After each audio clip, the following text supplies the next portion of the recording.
Good morning, students.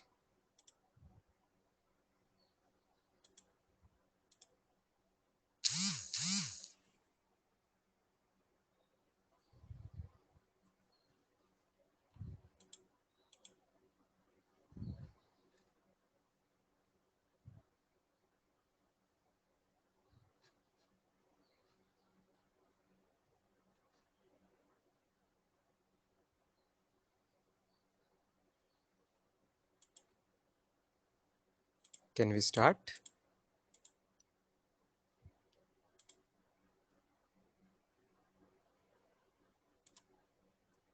Okay. Let me just check yesterday's homework. DPP के पहले, yes, firstly, Maharashtra board wala homework. Any questions in our board book, students? Yes, good morning. Any questions in our board book, students, which you want me to solve? Maharashtra board book? I think few only questions were remaining और वो कल के homework में था, आसान था शायद, तो सबको वो क्लियर है. ठीक है. So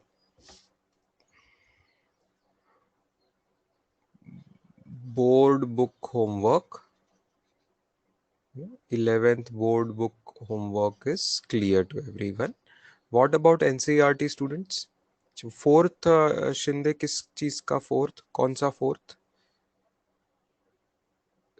do you mean board book का एक्सरसाइज का कोई फोर्थ? एग्जैक्ट टाइप करो. बाकी एनसीईआरटी के क्वेश्चंस पूछे जा रहे हैं. एनसीईआरटी का example number 2.9. NCERT example number 2.9 students. Let us have a look at it.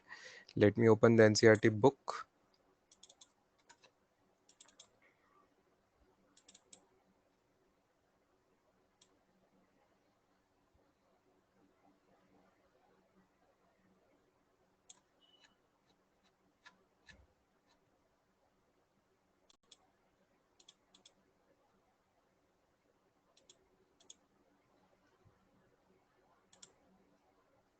The photograph. Oh yes, ये क्वेश्चन बहुत लोगों को अंडरस्टैंडिंग में थोड़ा सा ये हुआ होगा. मैंने बोला भी था ब्रैकेट में कि थोड़ा टफ है करके. वर्डिंग्स ही थोड़ा टफ है. Once you understand the wordings, then question does not remain all that tough. Yes. तो सवाल में क्या दिया है? I will exactly read out here once again. Photograph का एरिया दिया हुआ है ऑन अ स्लाइड, और फिर जब स्क्रीन पे करते हैं तो वो एरिया बढ़ जाता है फोटोग्राफ में के हाउस का. और हमें पूछा है linear magnification of the projector screen arrangement. Projector screen arrangement सबको पता है. प्रोजेक्टर लाइफ में देखा है सबने. प्रोजेक्टर के स्क्रीन के ऊपर अपन बड़ी स्क्रीन कर लेते हैं, राइट. बड़ी स्क्रीन कर लेते हैं और प्रोजेक्टर पे एक स्लाइड होती है, राइट. ये प्रोजेक्टर पे एक एक स्लाइड की चीज वो प्रोजेक्ट करता है. स्लाइड मतलब एक छोटा सा रेक्टेंगुलर शेप होता है स्टूडेंट्स. एक छोटा सा रेक्टेंगुलर शेप होता है. ठीक है. या एरियाज की वैल्यूज मुझे एग्जैक्टली कॉपी कर लेने दीजिए so that we can solve the question. ये है स्लाइड के ऊपर और फिर स्क्रीन के ऊपर. स्लाइड के ऊपर area of house is students given as 1.75, right? 1.75 how much centimeters square? 1.75 centimeters square. वही एरिया जब स्क्रीन पे आ जाता है तो it is becoming 1.55 metre square. ठीक है. अच्छा, और स्लाइड की लेंथ क्या है? Size of the slide itself is given. Size of the slide itself is given as 35 mm. 35 mm. Size of the screen तो हमें गिवन ही नहीं है, कुछ गिवन ही नहीं है. और टू फाइंड बोला है. चलो मैं आपको दो चीजें पूछ लेता हूँ. मैं आपको दो चीजें पूछ लेता हूँ. पहली चीज जो उन्होंने पूछी है लीनियर मैग्निफिकेशन. और इस पर से you could also find size of screen. Size of screen जो दिया नहीं है ना, वो भी आप इससे फाइंड कर सकते हो। उन्होंने पूछा नहीं है, but I can make you find that also. अच्छा, सबसे पहले समझना है कि साइज एमएम में कैसे आई। What is the meaning of this size in mm? Slide की साइज इन एमएम का मतलब क्या है? क्या आप लोगों ने अपने घर पे कोई एलईडी टीवी देखा है घर पे या आसपास? एलईडी है ना, ऑलमोस्ट सभी के घर पे या कहीं तो आसपास एलईडी स्क्रीन। उसको कैसे आप उसकी साइज बोलते हो? याद है किसी को? पता है? हम्म? कैसे बोलते हो कि मैंने इतना इतना ये वाला एलईडी खरीदा? इंचेस में। Very good. Inch diagonally. बहुत अच्छे। मानस घाटगे परफेक्टली ही नोज इट। तो जब भी कोई ऐसा एलईडी स्क्रीन रेक्टेंगुलर चीज की साइज बताई जाती है ना, इंचेस में या सेंटीमीटर में या मिलीमीटर में, तो it is a diagonal size students. Diagonal की जो लेंथ होती है उसको साइज कहा जाता है फॉर अ रेक्टेंगुलर ऑब्जेक्ट। अगर सिंगल चीज दी है आपको उसकी साइज, तो that is the meaning of it कि डायगोनल लेंथ को उसकी साइज बोला जाता है। तो जब आप बोलते हो कि मेरे घर, मेरा मेरा डेस्कटॉप भी, किसी लोगों का डेस्कटॉप लैपटॉप भी अपन बोलते हैं ना कि 15 इंच की स्क्रीन है, या एलईडी टीवी 32 इंच का एलईडी टीवी है, या बड़ा रहा तो 56 इंच का, या 62 इंच का, 66 इंच का, 72 इंच का, ऐसे बड़े बड़े स्क्रीन भी आएंगे। तो ये जो भी बोला है वो डायगोनल की साइज है। तो यहाँ पे जो स्लाइड है, वो स्लाइड भी स्टूडेंट्स एक रेक्टेंगुलर रहेगी। तो उसका भी आपको जो दिया गया है 35 mm, ये उसकी साइज है। ओके, डायगोनल की साइज है 35 mm। अच्छा, सॉल्यूशन में आपको पहले समझना है कि मैग्निफिकेशन का मतलब क्या है। मैग्निफिकेशन मतलब बड़ा होना। तो फाइनल कितना बड़ा हो गया डिवाइड बाय पहले कितना छोटा था, उस रेशो को बोलते हैं मैग्निफिकेशन। तो यहाँ पे एरिया का मैग्निफिकेशन कितना हुआ? एरिया का मैग्निफिकेशन आप इजीली फाइंड कर सकते हो स्टूडेंट्स, क्योंकि एरिया की वैल्यूज दोनों गिवन है। फाइनल एरिया स्क्रीन पे बड़ा हो गया, कितना हो गया? 1.55 metre square divided by initial छोटा एरिया कितना था? 1.75 सेंटीमीटर स्क्वायर ही था सिर्फ। Right? Just converted it to appropriate units. Metre और सेंटीमीटर के हिसाब से 10⁴ की टर्म आ जाएगी। तो 1.55 अपॉन 1.75 इंटू 10⁴ इंटू 10⁴। ठीक है, इसको करेंगे हम। कैलकुलेटर पे ही मैं कर रहा हूँ। 155 डिवाइडेड बाय 175 अगर कर लिया चार से, तो 8857 के आसपास आंसर आ रहा है स्टूडेंट्स। 8857 के आसपास आंसर आ रहा है। तो 8857, 885714 ऐसा कुछ कुछ आंसर आ रहा है। 885714। अब एग्जैक्टली अगर सिग्निफिकेंट डिजिट्स का यहाँ ध्यान देते हैं, एग्जैक्टली सिग्निफिकेंट डिजिट्स का अगर ध्यान देंगे, तो आंसर और थोड़ा सा चेंज हो जाएगा। 3 सिग्निफिकेंट फिगर्स तक ही देना पड़ेगा, तो 8857 भी नहीं देना पड़ेगा। हाँ, अगर मैं जैसे कैलकुलेटर से आ रहा है वैसे दूं तो 8857.14 ऐसा कुछ कुछ आंसर आ रहा है। और इन केस आपको बाय कंसीडरिंग सिग्निफिकेंट डिजिट्स पूछा, अगर इन केस सिग्निफिकेंट डिजिट्स का ध्यान रख के पूछा, तो तीन ही सिग्निफिकेंट डिजिट्स में आएगा। डिवीजन के हिसाब से तीन ही सिग्निफिकेंट, तो 885 नहीं 5, अरे कैसे कर रहे हो बच्चों? 885 नहीं, 886, और 886 नहीं, सिर्फ 8860 करना पड़ेगा ना।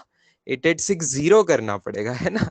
885 कर दोगे तो आपने वैल्यू ही बदल दी, 10 गुना कम कर दी, है ना। वैल्यू नहीं बदल सकते, बट सिग्निफिकेंट डिजिट जितने हैं उतने ही रखने हैं। तो 8860 सिग्निफिकेंट डिजिट्स के हिसाब से अगर करने को बोला तो। वैसे इस क्वेश्चन में वैसा कुछ लिखा नहीं था। Now you should always no कि एरिया जो होता है ये लेंथ इंटू ब्रेथ या रेडियस स्क्वायर ऐसा होता है। एरिया के डायमेंशन समझते हो students? Dimension of area is m0l² होता है। वेर एज किसी ने आपको लेंथ का मतलब, यहाँ पे मैं साइज की बात कर रहा हूँ, size is here diagonal length. Length का मैग्निफिकेशन अगर पूछा, लेंथ का मैग्निफिकेशन पूछा तो साइज होती है, जो लेंथ होती है वो L टू द पावर 1 में होती है, तो उसका मैग्निफिकेशन विल बी एरिया के मैग्निफिकेशन का अंडर रूट स्टूडेंट, एरिया का मैग्निफिकेशन का अंडर रूट, क्योंकि एरिया का मैग्निफिकेशन स्क्वायर आता, तो एरिया के मैग्निफिकेशन का अंडर रूट आएगा लेंथ का मैग्निफिकेशन, कोई भी साइज का, चाहे वो लेंथ हो, ब्रेड्थ हो, डायगोनल हो, रेडियस हो, जो भी हो, वो एरिया के इसके स्क्वायर रूट आएगा, क्योंकि एरिया ये लेंथ का स्क्वायर होता है। तो इस हिसाब से ये आंसर क्या आएगा, अंडर रूट ऑफ, ऊपर जो भी आया था अपना 8857.14 ऐसा ऐसा जो आया था ना, उसका हम कर देंगे स्क्वायर रूट, मतलब रेज्ड टू हाफ कर देंगे, उसका हम स्क्वायर रूट कर देंगे, मतलब रेज्ड टू हाफ कर देंगे। चेक करो आंसर क्या आ रहा है। I am allowing you calculators also, so 94.1123 ऐसा कुछ आ रहा है, ठीक है, 94.1123 ऐसा कुछ कुछ कुछ कुछ आ रहा है। जिसको भी फिर से सिग्निफिकेंट डिजिट्स का अगर हम ध्यान दे तो 3 सिग्निफिकेंट डिजिट्स तक करना है, तो 94.1 लिखना चाहिए हमें, राइट, 94.1 लिखना चाहिए, बस इतना ही पूछा था आपको, इतना ही पूछा था, तो लीनियर मैग्निफिकेशन का आंसर आपका आ गया 94.1, ठीक है, 94.1। लेकिन मैंने तो आपको एक स्टेप आगे चला गया, मैंने आपको साइज ऑफ द स्क्रीन भी पूछा, तो आप कोई साइज ऑफ द स्क्रीन मुझे बता सकता है? साइज ऑफ द स्क्रीन मतलब डायगोनल, नेक्स्ट पेज पे मैं आपको हेल्प कर रहा हूँ। साइज ऑफ स्क्रीन ये बड़ी साइज होगी, लेकिन साइज ऑफ स्लाइड छोटी स्लाइड थी, तो छोटी लेंथ थी, तो साइज ये जो है यही है लीनियर मैग्निफिकेशन, मतलब लेंथ का मैग्निफिकेशन ना, लेंथ का मैग्निफिकेशन, ये मैं हिंदी में लिखा, थोड़ा सा हिंदी इंग्लिश मिक्स में लिखा, उसी को लीनियर में, लीनियर मतलब लेंथ का, तो लेंथ का मैग्निफिकेशन जो था ये ऐसे होगा, देयरफॉर 94.1 ये जो अपनी वैल्यू आई है, ये size of screen divided by size of slide थी 35 mm, therefore size of screen आपकी क्या आ जाएगी स्टूडेंट्स, अगर पूछते थे तो एक स्टेप आगे, साइज ऑफ स्क्रीन अगर पूछते थे तो आ जाएगी आपकी 94.1, sorry 94.1 multiplied by 94.1 multiplied by 35 mm, यहां सिग्निफिकेंट डिजिट्स का ध्यान देना फिर से, 94.1 multiplied by 35 mm, ओके,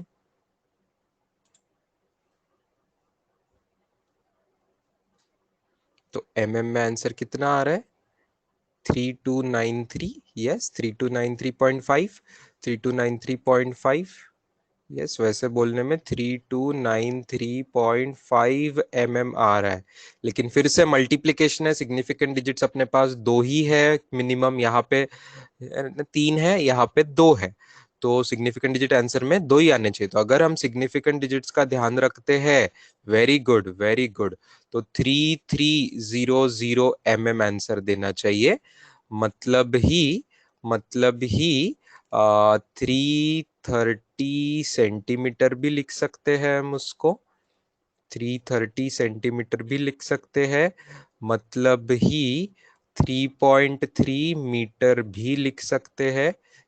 ये सब सही है, ये सब सही है, चाहो तो साइंटिफिक नोटेशन में भी लिख सकते हो, चाहो तो साइंटिफिक नोटेशन में भी लिख सकते हो, जिस भी यूनिट में, अगर एमएम में मुझे लिखना है तो 3.3 इंटू 10⁻³ ऐसे लिखूंगा तो भी सही है, सेंटीमीटर में लिखना है तो 3.3 इंटू 10⁻² सेंटीमीटर, ये भी सही है, मैंने 5 सही अलग अलग सही जवाब के फॉर्मेट में आपको लिख के दिया, चाहो तो 6 में कर सकते हैं, इसको भी 3.3 इंटू 10⁻0 मीटर ऐसे भी लिख सकते हैं, मैंने 6 जवाब लिखे, सेंटीमीटर मीटर में, एक सादा लिखा सिंपल और एक साइंटिफिक नोटेशन में लिखा 10 की पावर में, ठीक है। अप्रॉक्स साइन नहीं आएगा, you won't write approx sign, you will write there it is considering significant digits, you will write there considering significant digits, ठीक है, अप्रॉक्स साइन वहां नहीं लिखा जाता है, वहां लिखा जाता है कंसिडरिंग सिग्निफिकेंट फिगर्स या significant digits, okay, the answer is correct as per the rules of significant digits, ऐसा लिखेंगे वहां पे, ठीक है, चलो लिख लो students, anyone who had any doubt, previous slide में दिखा रहा हूं, पहले ये लिख लीजिए। Yes, good.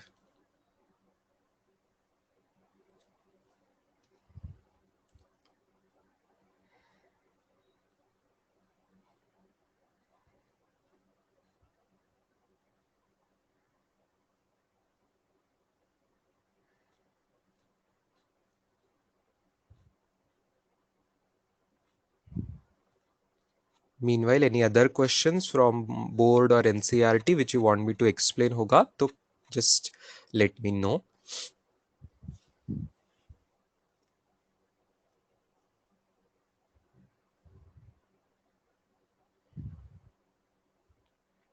Okay.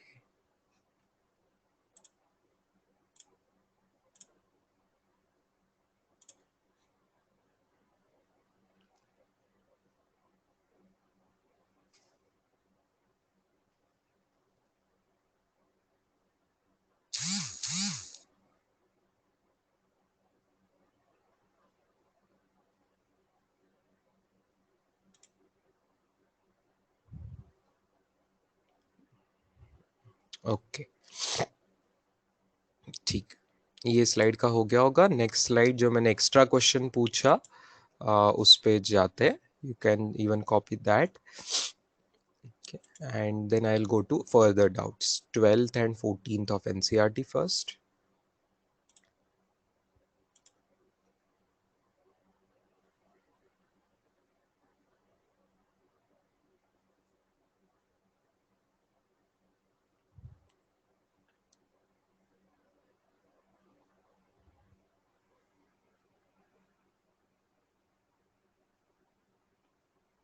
Okay, some other doubt is also asked from Disha. We'll do that also.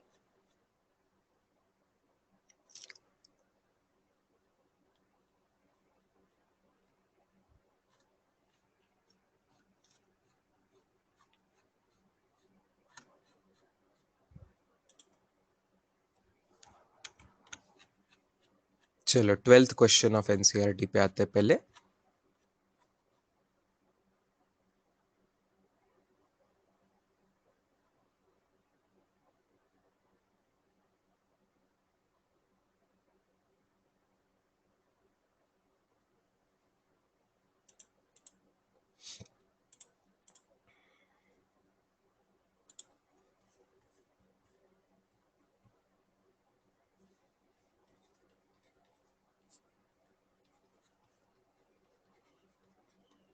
NCERT exercise 2.12 क्या दिया हुआ है क्वेश्चन में हमें? मास ऑफ बॉक्स दिया है और दो गोल्ड पीसेस का भी मास दिया हुआ है। What is the total mass of the box and what is the difference in the masses of the pieces to correct significant figures? ठीक है, 2.30, 20, 15, 20, 17, मैं ऐसा नोटेशन यूज करूं, बॉक्स के लिए बड़ा एम नोटेशन यूज करता हूं और दो पीसेस है उसके लिए M1 M2 यूज कर लेते हैं। तो 2.30 kg बड़ा मास, बॉक्स का मास, और यहाँ पे इनका 20.15 ग्राम और 20.17 ग्राम। ठीक है, तो सबसे पहला सवाल क्या पूछा है in the solution? First question asked is total mass of the box. तो अब ये जानने के बाद एम टोटल मैं बोलूंगा, एम टोटल क्या होगा? मास का खुद, बॉक्स का खुद का मास प्लस उसमें से डाले हुए दोनों गोल्ड पीसेस का मास, सब कुछ ऐड हो जाएगा। तो answer should be 2.30 kg plus 20.57 gram plus 20.17 ग्राम। यहां तक ठीक है? यहां तक ठीक है स्टूडेंट्स? ठीक है, अब चाहिए तो एक स्टेप में मैं ये कर सकता हूँ, ग्राम ग्राम यूनिट सेम है तो ऐड करना आसान है तो वो कर लेते हैं और एडिशन का रूल लगा देते हैं। एडिशन के रूल के हिसाब से दो डेसिमल्स देखने हैं, तो इसमें भी दो डेसिमल है, इसमें भी दो डेसिमल है, तो मिनिमम डेसिमल दो ही है। तो 15, 17, 32 जो आएगा तो वो वैसा का वैसा ग्राम में कर लिया और हुआ 2.30 kg। में 40.32 ग्राम मुझे ऐड करना है। अब ऑब्वियसली आंसर जो है वो ग्राम में देना ज्यादा आसान हो जाएगा स्टूडेंट्स। ग्राम में देना ज्यादा आसान हो जाएगा कि किलोग्राम में देना ज्यादा आसान हो जाएगा? एक्चुअली दोनों तरीके से कर सकते हैं। इफ यू वांट मैं दोनों तरीके से एक्सप्लेन, हाँ ग्राम में ज्यादा आसान है, जस्ट सिग्निफिकेंट डिजिट्स का हमको ध्यान रखना पड़ेगा। सिग्निफिकेंट डिजिट्स का हमको ध्यान रखना पड़ेगा। अब एडिशन है तो डेसिमल्स का ध्यान रखना पड़ता है। एडिशन है तो डेसिमल्स का ध्यान रखना पड़ता है। एडिशन है तो डेसिमल्स का ध्यान रखना पड़ता है। यस। तो अगर मैं साइड में कर दूं, अगर मुझे आंसर केजी में, both method you want me to explain, okay both method I will explain, ठीक है both methods I will explain, kg वाला और ग्राम वाला। अगर मैं केजी में सॉल्व कर रहा हूं, पहली मेथड देखो मैं लेफ्ट साइड में करके दिखा रहा हूं, केजी में सॉल्व करके दिखा रहा हूं, केजी में सॉल्व करके दिखा रहा हूं, तो 2.30 केजी है और उसमें दूसरी भी चीज केजी में कन्वर्ट करके डालनी पड़ेगी। दूसरी चीज को केजी में कन्वर्ट करेंगे तो डेसिमल लेफ्ट साइड में शिफ्ट हो जाएंगे। कितने शिफ्ट हो जाएंगे? 0.0 कितने हो जाएंगे स्टूडेंट्स? कितने हो जाएंगे? वहां पे जस्ट यूनिट कन्वर्शन कर रहे हैं तो नंबर ऑफ सिग्निफिकेंट प्लेसेस बदलेंगे नहीं। अभी एडिशन करना बाकी है, जस्ट ग्राम का केजी में कन्वर्शन चल रहा है, ग्राम का केजी में कन्वर्शन चल रहा है, ग्राम का केजी में कन्वर्शन चल रहा है। तो you only have to shift the decimal places, तो 0.04032 वेरी गुड kgs, करेक्ट। ये दोनों चीजें ऐड करनी पड़ेगी। अब आएगा एडिशन का रूल, आएगा नहीं आएगा? एडिशन का रूल आएगा ना, तो फिर बताओ आंसर क्या आएगा? हाँ लेकिन अब करेक्ट टू सिग्निफिकेंट डिजिट्स करना है, सवाल में बोला है कि करेक्ट टू सिग्निफिकेंट डिजिट्स करना है ना। तो एडिशन का रूल में सिग्निफिकेंट का क्या होता है कि डेसिमल्स देखने हैं, मिनिमम डेसिमल्स देखने हैं। अच्छा क्या मैंने आंसर्स, आंसर शायद स्टूडेंट्स मैंने अभी तक अपलोड नहीं किए थे ना, answers we have not yet uploaded. तो एनसीईआरटी के आंसर्स अपलोड ना होने की वजह से बहुत लोगों को शायद अभी तक कंफर्मेशन नहीं है कि आंसर क्या होना चाहिए।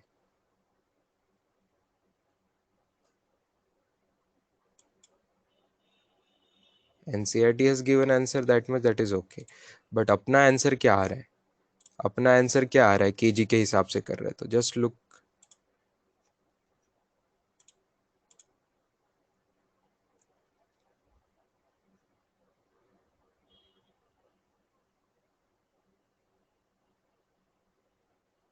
यस एग्जैक्टली, अपना आंसर आ रहा है 2.34, अपना आंसर आ रहा है 2.34 kg।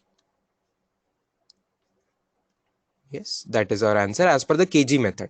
अब मैं ग्राम में करके दिखाता हूँ स्टूडेंट्स, ग्राम में करके देखते हैं। ग्राम में करते हैं तो केजी का ग्राम में कन्वर्शन हो जाएगा, केजी का ग्राम में कन्वर्शन हो जाएगा तो सिग्निफिकेंट डिजिट्स में आपको तकलीफ हो सकती है समझने में, सिग्निफिकेंट डिजिट्स में तकलीफ हो सकती है। 2300 ग्राम लिखेंगे, है ना 2300 ग्राम लिखेंगे, लेकिन उसमें सिग्निफिकेंट कौन कौन से है? 230, 2300 ग्राम अगर मैं साइड में लिखूंगा अभी, 2300 ग्राम में साइड में लिखूं तो 2 सिग्निफिकेंट है, 3 सिग्निफिकेंट है और ये पहला 0 सिग्निफिकेंट है, लास्ट वाला 0 सिग्निफिकेंट नहीं है क्योंकि 2.30 है ना। ये अवॉइड करने के लिए हमने आइडियली क्या करना चाहिए था? साइंटिफिक नोटेशन यूज करना चाहिए था, साइंटिफिक नोटेशन यूज करना चाहिए था कि 2.30 इंटू 10 टू द पावर 3। लेकिन 10 की पावर में लिखते तो हमें एडिशन करना आसान नहीं लगता स्टूडेंट्स, इसके लिए मैं यहाँ पे ऐसा टिक टिक करके कौन से सिग्निफिकेंट है ये बता रहा हूँ। वैसे आगे तो एडिशन करनी है, एडिशन करनी है तो बस डेसिमल देखना होता है, एडिशन करनी है तो बस डेसिमल देखना होता है। तो ग्राम में आंसर क्या आएगा? 2340.32 ग्राम्स, है ना।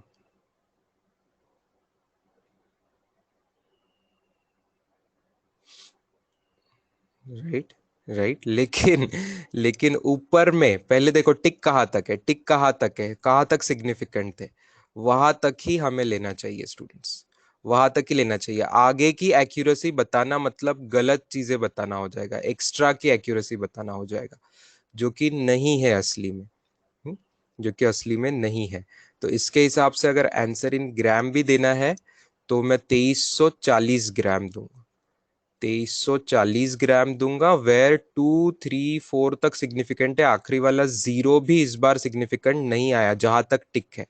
तो उस हिसाब से मैंने करेक्ट, अगर ग्राम्स में आंसर स्टेट करना है तो साइंटिफिक नोटेशन में सिग्निफिकेंट फिगर्स के हिसाब से 2 पॉइंट, बहुत अच्छे बहुत अच्छे। कोई लोग 10 की पावर में कर रहे हैं, 234 × 10 की पावर भी चलेगा, या 2.34 × 10 to the power 3 ग्राम, ऐसा आंसर चलेगा। ये मेरे आंसर है students. These are my answers according to both method which are matching scientific notation के हिसाब से। ठीक है।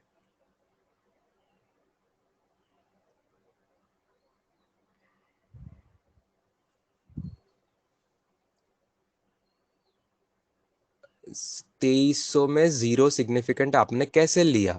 बिकॉज मेजर्ड क्वांटिटी बच्चों ग्राम में नहीं ली है, यहाँ पे मेजरमेंट केजी में किया गया है। Please understand here, next page पे मैं कर रहा हूँ।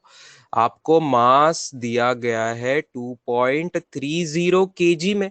इसका मतलब ये कि 2 सिग्निफिकेंट है, 3 सिग्निफिकेंट है और 0 भी सिग्निफिकेंट है। जब इसको मैं ग्राम में कन्वर्शन करना चाहूंगा, इन ग्राम कन्वर्शन करना चाहूंगा, तो 1000 से मल्टीप्लाई कर दूंगा तो 2300 ग्राम दिखता है। अब अगर 2300 ग्राम अगर ऐसा मेजर्ड होता, तो आपको पता है कि राइट साइड के जीरोस हम सिग्निफिकेंट नहीं लेते। यही तो कंफ्यूजन था, यही तो अवॉइड करने के लिए साइंटिफिक नोटेशन आगे लाया गया। तो परफेक्टली क्या करना चाहिए, आपने इसको 2300 ग्राम नहीं लिखना चाहिए, 2.30 × 10 to the power 3 ग्राम लिखना चाहिए, जहां से पता चल जाए कि ये 2, ये 3, ये 0 सिग्निफिकेंट है। और आगे कुछ 10 की पावर से जो आता है वो सिग्निफिकेंट ऐसा कुछ नहीं होता, ऐसा लिखना चाहिए। लेकिन आपको ऐसा करते समय एडिशन करने में मुश्किल जाती है, इसलिए मैंने लिख दिया 2300। ये तो आप ऐड नहीं कर पाते ना, 10 की पावर अलग अलग है तो एडिशन करने को मुश्किल जाता है, इसलिए समझने के लिए मैंने 2300 लिख दिया। और आपको बताया कि इसके कौन सिग्निफिकेंट असली में थे और कौन सिग्निफिकेंट नहीं था। ठीक है। अरे बेटा वो सेकेंड क्वेश्चन का आंसर है एनसीईआरटी के। शंतनु मायूस क्वेश्चन पे तो आए ही नहीं अभी, है ना। अभी तो पहले ही क्वेश्चन को मैं दो मेथड से बताया। ठीक है, पहले ही क्वेश्चन को ग्राम कन्वर्शन मेथड से बताया, केजी कन्वर्शन मेथड से बताया। ओके ठीक। Shinde Prathamesh.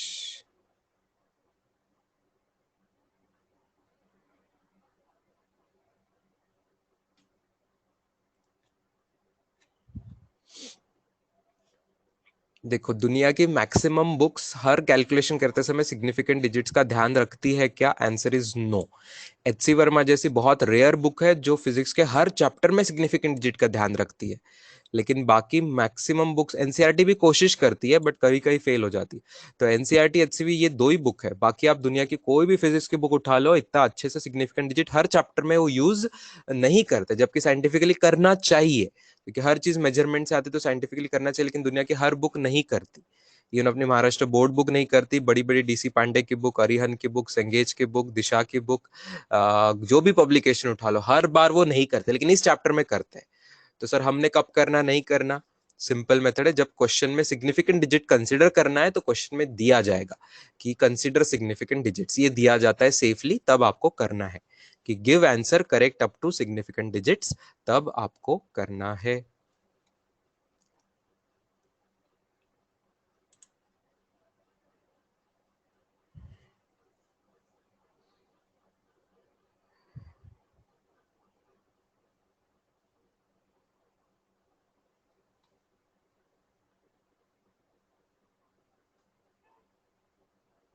Yes yes, unit conversion करने वक्त सिग्निफिकेंट के बारे में सोचना होता है। जब सिग्निफिकेंट डिजिट कंसिडर करना है ऐसा क्वेश्चन ने बोला है, तो यूनिट कन्वर्शन करते समय भी सिग्निफिकेंट डिजिट्स मेंटेन होने चाहिए, इसका ख्याल रखना पड़ता है, जो कि मैंने आपको रख के दिखाया है। देखो मेरी मेथड में दोनों साइड पे, जब मैंने ग्राम का केजी में कन्वर्शन किया, जब मैंने केजी का ग्राम में भी कन्वर्शन किया, तो सिग्निफिकेंट डिजिट्स दिखाए मैंने। केजी वाले के 3 सिग्निफिकेंट थे तो उसका ग्राम में किया तो भी मैंने 3 मेंटेन किए। ग्राम वाले में 4 सिग्निफिकेंट थे, उसको केजी वाले में कन्वर्ट किया, तब भी मैंने सिग्निफिकेंट डिजिट मेंटेन कर रहा है। Abhinav Badhe, have you raised a hand by mistake or what is the thing there? I think you clicked it by mistake. If anything you want to say, you can type it out. ग्राम वाला right side में कोने में है, ठीक है। ग्राम वाला गौरव right side में लिखा हुआ है, टिक टिक किया है मैंने, जिसके सिग्निफिकेंट है उसके हिसाब से।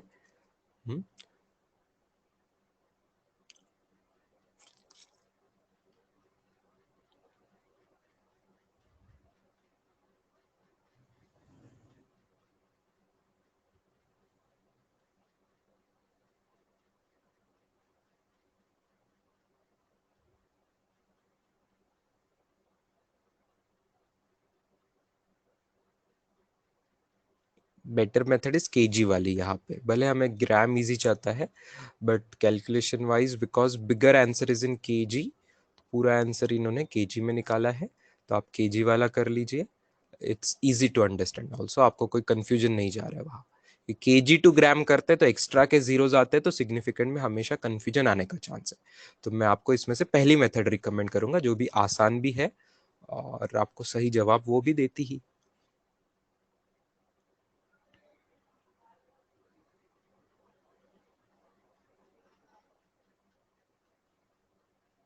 श्रद्धा is asking something valid question, तो फिर 2350 कर देते श्रद्धा इन दैट केस, फिर 2.35 कर देते थे, राउंड अप कर देते थे अगर आंसर वैसा आता था तो। It's a very important question, nice question, क्योंकि राउंडिंग अप के रूल्स तो लगेंगे ही, जब भी सिग्निफिकेंट डिजिट्स मेंटेन करने होते हैं तो राउंडिंग अप के रूल्स लगाने पड़ेंगे।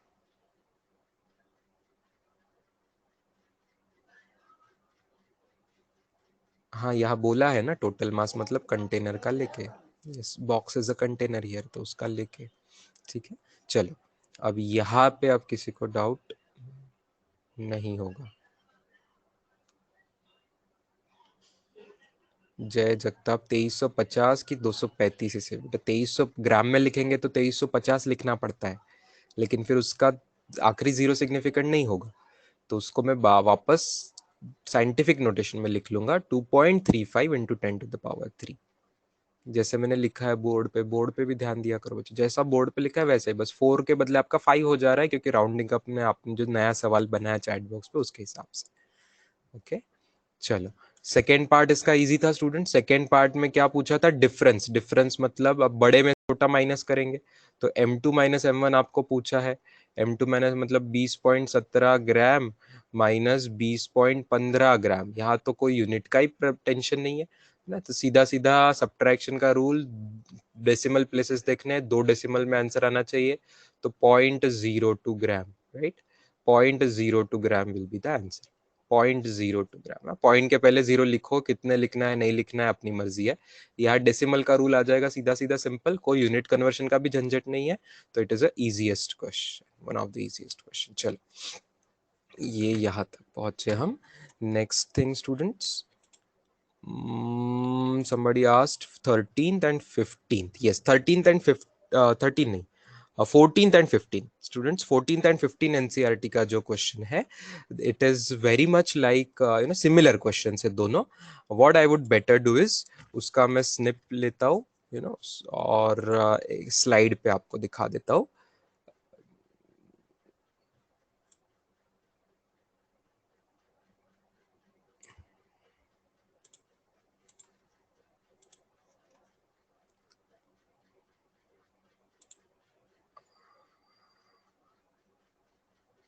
So I am unsharing this screen and sharing the other screen.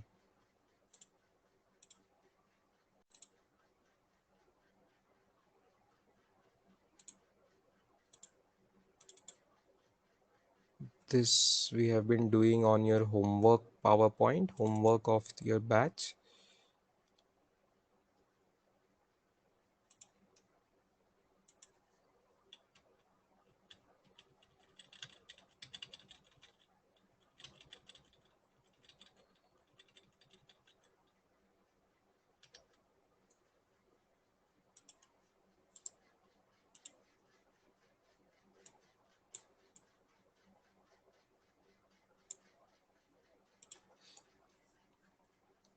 ये ऐसे क्वेश्चन है स्टूडेंट। सो 14th क्वेश्चन में फॉर्मूले दिए हुए हैं, लेकिन क्या बोले, रॉन्ग फॉर्मूले जो है वो आप कट करके बताइए वहां पे। तो करेक्ट फॉर्मूला कौन सा है, रॉन्ग फॉर्मूला कौन सा है, हमें पता करना है, क्योंकि प्रिंटिंग एरर बुक में है ऐसा बोला है। तो बुक में छपा हुआ फॉर्मूला सही है कि गलत है आपको पहचानना है, ठीक है। अच्छा, y क्या दिया है, डिस्प्लेसमेंट मतलब लेंथ में रहेगा, और a भी दिया है मैक्सिमम डिस्प्लेसमेंट, जिसको a फॉर एम्पलीट्यूड होता है, एक्चुअली मैक्सिमम डिस्प्लेसमेंट को एम्पलीट्यूड बोलते हैं, इसलिए a सिंबल होता। तो अब ये भी डिस्प्लेसमेंट है, ये भी डिस्प्लेसमेंट है, तो दोनों साइड का डायमेंशन तो मैच हो रहा है स्टूडेंट्स, राइट। अच्छा, साइन में, साइन को तो डायमेंशन नहीं होता, लेकिन साइन के अंदर जो चीज होती है, आइडियली पूरा ब्रैकेट रखना चाहिए, इन्होंने थोड़ी जगह छोड़ी है, तो आपको समझ में आ रहा है कि ये पूरी चीज एंगल की है, तो एंगल को भी डायमेंशन नहीं होना चाहिए, चेक करो। टू तो यूनिट कांस्टेंट है, पाई भी यूनिटलेस डायमेंशनलेस कांस्टेंट है। Time by time, time by time, time by time divide करने से उसको भी डायमेंशन है, तो पहला फॉर्मूला मुझे परफेक्ट लग रहा है, ठीक है। First formula is absolutely correct students, ठीक है। First formula is absolutely correct, ठीक है, कोई एरर उसमें नहीं है। अच्छा, सेकेंड वन में क्या है, v इंटू टी। ओहो, सेकेंड वन में गड़बड़ लग रही है स्टूडेंट, क्योंकि साइन किस चीज का लिया गया, देखो y और a में कोई प्रॉब्लम नहीं, बट साइन किस चीज का लिया है, v into T. v into T का डायमेंशन चेक करो, तो v इंटू टी एंगल है, तो डायमेंशन लेस होना चाहिए, लेकिन v इंटू टी का तो डायमेंशन आ रहा है। स्पीड का डायमेंशन आता है L1 t पावर -1, और टाइम का डायमेंशन आता है t पावर 1, तो इसका डायमेंशन लेंथ का डायमेंशन आ रहा है, मतलब ये डायमेंशन लेस होना चाहिए था, लेकिन डायमेंशन लेस नहीं है, तो उसका साइन कैसे ले लिया, sine cos theta trigonometric ratio जिसके लेते हो एंगल रहता है, और एंगल हमेशा डायमेंशन लेस होना चाहिए, because VT here is representing angle, sine cos tan angle का लिया जाता है, तो एंगल डायमेंशन लेस होना चाहिए, लेकिन यहाँ डायमेंशन आ रहा है, मतलब कुछ तो गड़बड़ कर दी उन्होंने फॉर्मूला में, तो सेकेंड वाला फॉर्मूला गलत है students, that is the thing, okay. अच्छा, थर्ड वाला भी बिल्कुल गलत है, टी बाय ए, यही से पता चल जा रहा है, टी बाय ए भी डायमेंशनलेस होना चाहिए, लेकिन टाइम अपॉन लेंथ है तो डायमेंशनलेस नहीं है, तो वो भी गड़बड़। और राइट साइड में, राइट साइड का फॉर्मूला, ये जो पूरा एंगल है डायमेंशनलेस है, बहुत अच्छी बात है, यहाँ 2 पाई ये भी डायमेंशनलेस है, बहुत अच्छी बात है, और बाद में a√2, a इंटू √2 का और y का डायमेंशन दोनों लेंथ लेंथ है, ये भी मैच थी, तो सही है। फोर्थ वाला फॉर्मूला सही है स्टूडेंट्स, बीच में के दो फॉर्मूले गलत हो गए। Is it clear?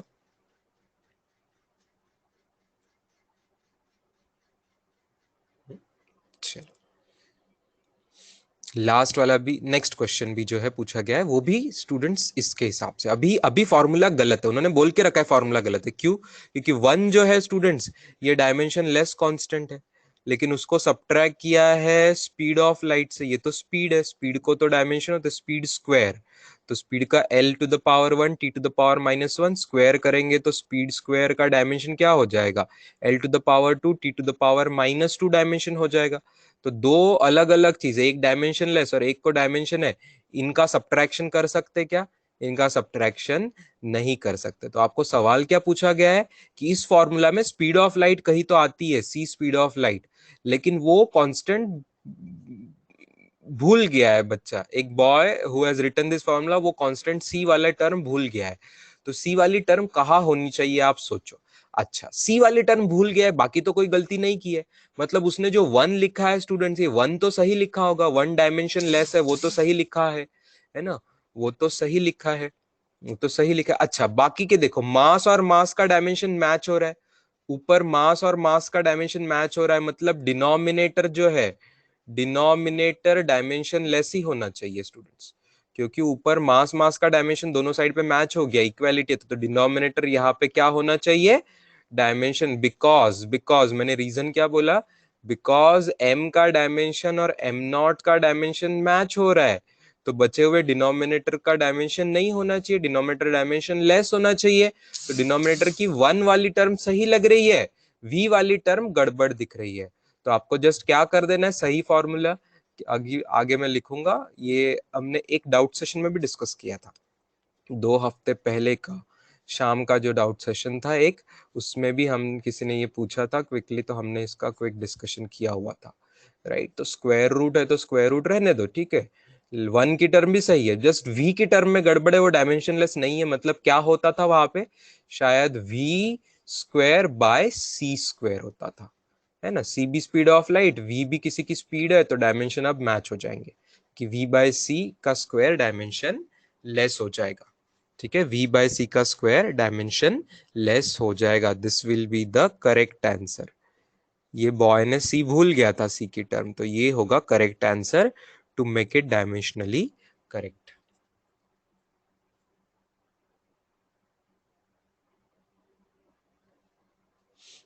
ठीक है, पिछले का सी डी वापस डी एक्सप्लेन करने का बहुत लोग बोल रहे हैं, कुछ लोग सी भी बोल रहे हैं। पिछला वाला स्टूडेंट्स जैसा बी आपको समझ आया स्टूडेंट्स, वैसा ही सी है ना, जैसा मैंने बी एक्सप्लेन किया वैसा ही सी है। एंगल डायमेंशन लेस होना चाहिए, लेकिन वहां एंगल को डायमेंशन है, टी बाय ए को वहां पे डायमेंशन है स्टूडेंट्स। जैसा सेकेंड क्वेश्चन अपन ने एक्सप्लेन किया वैसे ही थर्ड क्वेश्चन, है ना। आप लोग लिखने पे ये मत कीजिए ज्यादा स्टूडेंट्स, क्लास में अंडरस्टैंडिंग पे पहले ध्यान दीजिए। मुझे लग रहा है कुछ लोग जो डाउट पूछ रहे हैं वो लोग ना लिखने पे ही फोकस करेंगे, सर आपने सीखा तो कुछ लिखा नहीं, हमको लिखना है नोटबुक में। ऐसा नहीं स्टूडेंट्स, अंडरस्टैंडिंग रहेगी ना तो आप कभी भी लिख लोगे, नहीं लिखोगे तो भी चलेगा। क्योंकि आपको मेन एग्जाम्स में, नीट और जेई एग्जाम्स में आपको कुछ लिख के नहीं आना है आंसर्स के detail solutions. these main exams are going to have you to be able to choose the correct answer. So if your understanding is correct, you will be able to choose the correct answer. So my focus is you should always have your understanding perfect. लिखने में कम ज्यादा पे मैं इतना आपको ये नहीं करूंगा। कुछ लिखना हुआ ना, समझ गया है कि एंगल के डायमेंशन लेस होना चाहिए, लेकिन एंगल को देखो सी में डायमेंशन है। वेरएस चौथे इसमें आप हर एंगल का लेके देखो, टी बाई टी की टर्म आ गया, मतलब टाइम टाइम का डायमेंशन कैंसिल हो गया, मतलब उनके एंगल बराबर डायमेंशन लेस है, मतलब ना एंगल M0 L0 T0 वाले एंगल्स है जो कि होने चाहिए, तो एंगल सही है। अच्छा, रही बात बाकी चीज की, तो y का डायमेंशन लेंथ का है, a√2 तो नंबर है, उसका तो डायमेंशन होता नहीं है, तो y और a√2 दोनों के डायमेंशन सेम है, which is same as length का डायमेंशन। तो सब चीजें मैच हो रही है फोर्थ वाले में, जहां जहां एंगल है वहां वहां डायमेंशन लेस है, और लेफ्ट साइड का और राइट साइड के दोनों में इक्वालिटी होने के बाद डायमेंशन मैच हो रहा है, तो वो formula perfect. A is dimensionless कहाँ बोला है बेटा, तू मन से ले रहा है ये डायमेंशनलेस। ए क्या है सवाल में दिया है, तेरे मन से थोड़ी चलेगा। सवाल में क्या दिया है, ए इज मैक्सिमम डिस्प्लेसमेंट, डिस्प्लेसमेंट कभी डायमेंशनलेस होती क्या, डिस्प्लेसमेंट को लेंथ होता डायमेंशन।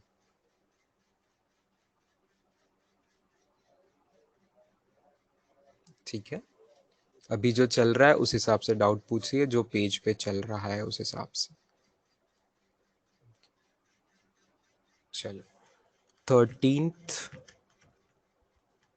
थर्टींथ सवाल का, थर्टींथ सवाल कहाँ पे है, thirteenth of NCERT.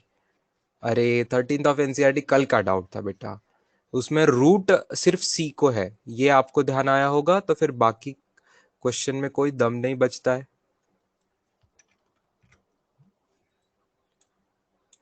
Cube square root सी,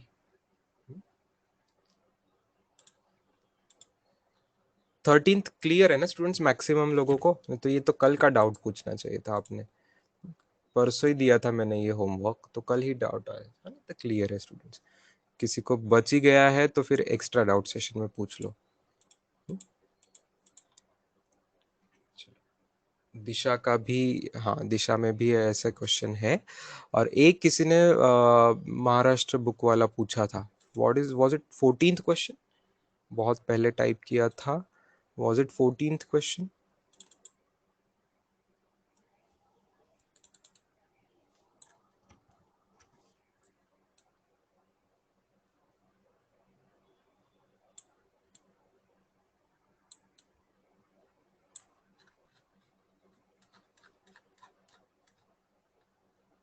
ये भी वही है, ये भी वही है स्टूडेंट्स, अब भी जो एनसीईआरटी वाला आपने बताया वैसा ही है, ठीक है ना, वैसा ही है, एग्जैक्टली वैसा ही आंसर आएगा। ठीक है,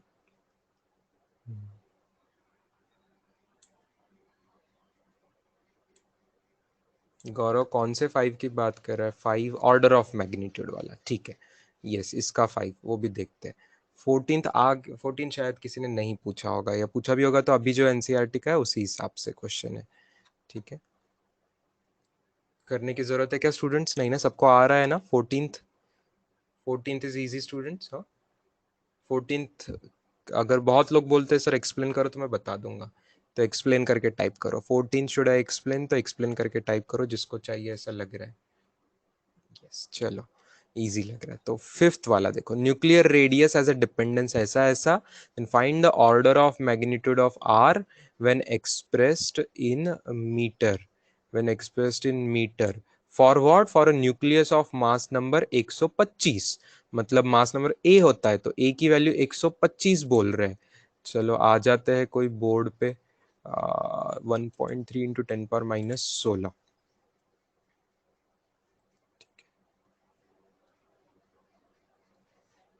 R is 1.3 ना, 1.3 इंटू 10⁻16 इंटू ए का cube root, this is the rate in metre.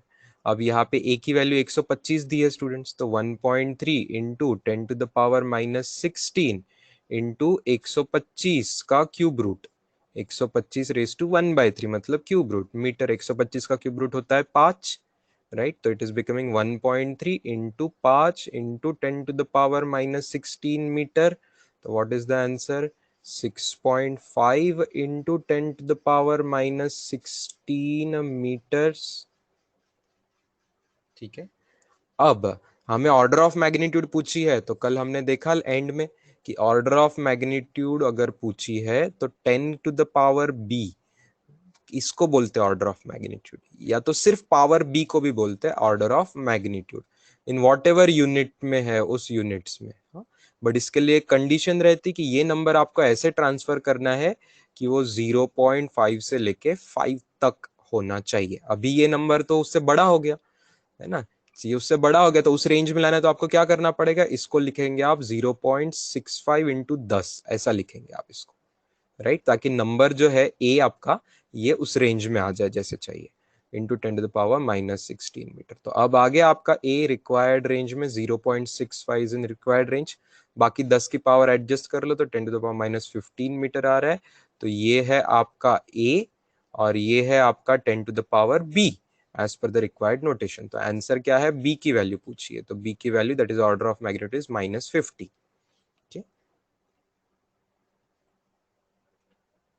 चलो, this is fifth question of third of board book of this chapter, ठीक है।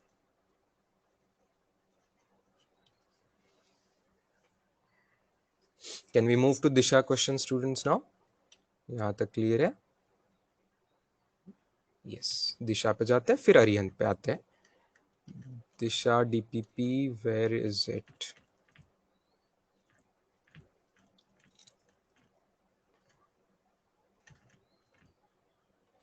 Yes, here it is. Yes, दिशा का 13th पूछा गया है, 19th की हिंट पूछी गई है। पहले मैं 19th पे पूछा गया, छोटा सा है, उसकी हिंट ही चाहिए तो मैं हिंट देता हूँ। दिशा का 19th क्वेश्चन ये है स्टूडेंट्स, ओरली हिंट दे रहा हूँ, आंसर नहीं मांगा है, हिंट मांगी है। That's very good as a student की हिंट ही मांगी है, बाकी आप कर लोगे।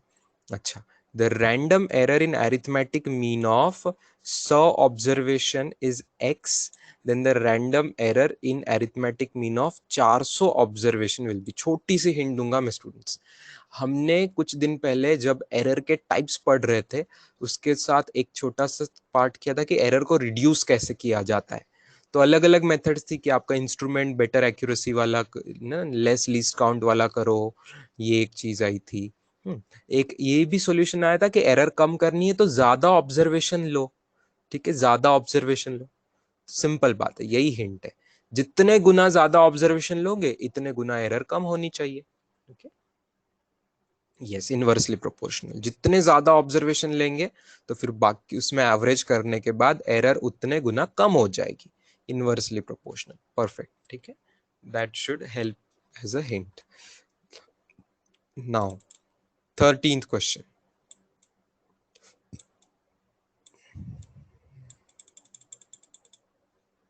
relative density of a body is found to be found nahi, relative is found by weighing it first in air and then in water. ऐसा ऐसा ये है, तो what is the relative density along with maximum permissible percentage error? Yes, ये थोड़ा सा tough question. It's not that oral, it's not so easy.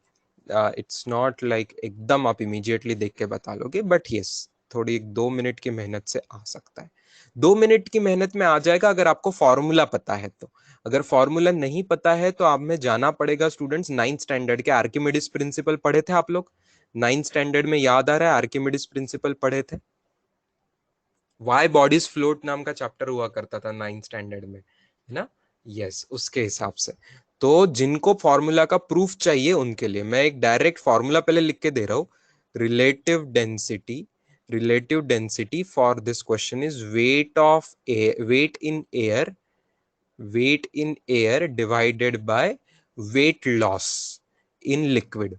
weight loss in liquid को ऐसे भी बोल सकते हैं, weight in air ज्यादा होता माइनस weight in liquid कम होता। यहाँ पे water liquid लिया है तो उस हिसाब से relative density, so weight in air divided by weight in air minus weight in water, ये फॉर्मूला है। जिसको ये फॉर्मूला सर कैसे आया समझना है तो मैं बाजू में बता दे रहा हूँ, वो भी आप लोग स्क्रीनशॉट ले लेना या लिख लेना। आप सबको याद होगा वेट का मतलब क्या होता है, तो वेट का मतलब होता है it's a force exerted by earth, तो it is mass into acceleration due to gravity. तो वेट इन एयर सिंपली ये आ जाता है। बट जब वेट इन वाटर करना है स्टूडेंट्स तो दो फोर्स आता है। अर्थ तो करती रहती है अपने को pull down, but there is a upthrust force, याद आ रहा है आर्किमिडीज प्रिंसिपल वाले में अपथ्रस्ट फोर्स होता है। और अपथ्रस्ट का फॉर्मूला डेफिनेशन क्या रहता है, it is equal to weight of liquid displaced, weight of liquid displaced, weight of liquid displaced. ये एक्सप्लेनेशन मुझे 2 बार नहीं मांगना स्टूडेंट्स किसी ने, क्योंकि ये अपने फ्यूचर चैप्टर में आने वाला है। अभी जो समझना चाहता है क्विकली समझता है तो अच्छा, नहीं समझता है तो भी अच्छा, क्योंकि वो वापस आएगा। तो mg minus what is the wait of liquid displaced, displacement कितना होगा, लिक्विड डिस्प्लेस मतलब लिक्विड कितना जाएगा, जितना वॉल्यूम सब्सटेंस का था उतना ही वॉल्यूम जाएगा। तो वॉल्यूम इनटू डेंसिटी इनटू जी, क्योंकि मास इनटू जी वेट होता, तो इस बार मास किसका लेना है, जितना लिक्विड डिस्प्लेस, तो डेंसिटी किसकी लेनी पड़ेगी, वाटर की डेंसिटी लेनी पड़ेगी। वेराज जब मैं mg ले रहा हूं स्टूडेंट्स, तो mg को अगर मैं मास को वॉल्यूम इनटू डेंसिटी लिख रहा हूं, अगर इस मास को मैं वॉल्यूम इनटू डेंसिटी लिख रहा हूं तो डेंसिटी किसकी आएगी, सॉलिड की आएगी, जो भी मेरा सॉलिड है। ओके, तो density of solid substance into G. तो फिर से मैं मास को यहाँ पे भी लिख लेता हूँ, नीचे भी density volume into density of solid into G minus volume into density of water into G. ये आएगा वेट इन वाटर, ये आएगा वेट इन वाटर। अच्छा, देखो आगे प्रूफ देखो, तो वेट लॉस क्या आ जाएगा, वेट कम हो गया, तो वेट लॉस कितना हुआ students, weight loss which is weight in air minus weight in water. तो ये जो वेट लॉस हुआ that is equal to upthrust force, जितना वेट लॉस हुआ उसका फॉर्मूला क्या आया है अपना, this much is the loss, जिसको मैं dot dot dot dot underline किया, that is the loss, that is the loss. Weight का लॉस उतना हो गया, उतना कम हो गया, सब्ट्रैक्शन में मतलब उतना कम हो गया, तो it is v into density of water into G. अब what is relative density students, देखना what is relative density. Relative density की ओरिजिनल डेफिनेशन होती है density of substance divided by density of water, ये उसकी ओरिजिनल डेफिनेशन होती है। ठीक है, तो यहाँ पे क्या मैं ऐसे भी लिख सकता हूँ, वॉल्यूम इंटू जी से मल्टीप्लाई करके volume into rho S into G into volume into rho S into G. V G G cancel ही होने जैसा है तो फॉर्मूला सेम रहेगा, रेशो सेम आएगा। अच्छा, तो volume into rho S into G, ये ऊपर क्या हुआ करता था, वेट इन एयर, और नीचे क्या हुआ करता है, नीचे की जो टर्म है वो, नीचे की जो टर्म है वो वेट लॉस है, वेट लॉस है। वेट लॉस मतलब ही weight in air minus weight in water, weight in air minus weight in water, that is weight loss. तो ये आपको मैंने प्रूव कर दिया जो फॉर्मूला मैंने बताया अभी। ठीक है, आई रिपीट, ये अभी डबल नहीं पूछो, जिनको समझ गया ठीक है, नहीं समझा है तो फ्लूइड मैकेनिक्स नाम के चैप्टर में हम ये वापस आएंगे। अपथ्रस्ट मतलब ही बाय एंड फोर्स, करेक्ट। जो मैंने अपथ्रस्ट वर्ड बोला है that is nothing but force of buoyancy, buoyant force आपको बोलते थे। अब आते हैं इस चैप्टर के क्वेश्चन पे। इस चैप्टर में वेट इन एयर क्या दिया हुआ है? वेट इन एयर आपको दिया हुआ है 5.00 प्लस माइनस 0.05 न्यूटन। और वेट इन वाटर क्या दिया हुआ है? वेट इन वाटर दिया हुआ है 4.00 प्लस माइनस 0.05 न्यूटन। बहुत अच्छा एप्लीकेशन है स्टूडेंट्स इस पूरे चैप्टर का, क्योंकि अब पहले उस फॉर्मूला में हमें क्या करना है, डिनोमिनेटर में ये दोनों चीजों का सब्ट्रैक्शन करना पड़ेगा, बाद में आप रेशियो ले लोगे। ओके, तो फिर डिनोमिनेटर जो है वेट लॉस, ओके, ये जो डिनोमिनेटर है, डिनोमिनेटर जिसे कहते हैं वेट लॉस इन वाटर, ठीक है, दैट इज वेट लॉस।